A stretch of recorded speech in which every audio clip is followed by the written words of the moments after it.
Great, but has support beams, a tube to feed in oxygen, light fittings, and the dirt was wheeled out on trolleys.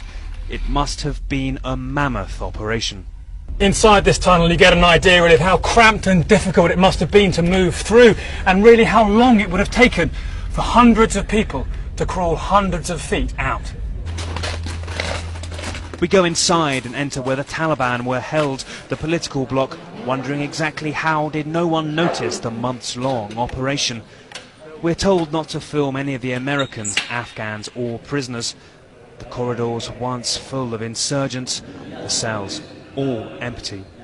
The cell that led to freedom left, though, as it was. Life here had little luxuries and one big one, an escape route. Well, the concrete on the floor of the cell is 2 or 3 inches thick, and it would have been literally impossible for somebody digging upwards to have broken through it. So investigators believe that people inside the cell must have finished off the tunnel.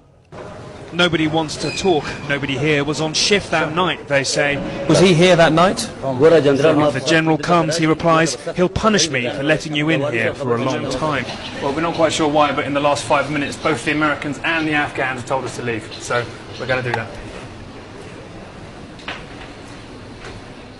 We look for where the tunnel emerged. It is inside this house, the hole in the back of a front room now filled in.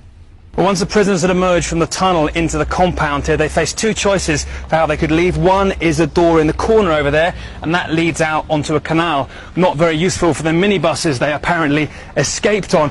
The most obvious choice would have been this, the front door of the house, and this leads right out onto the main road opposite the prison. Yes, the house is less than 100 feet from the prison's main gate, but still, the Taliban had to be stealthy.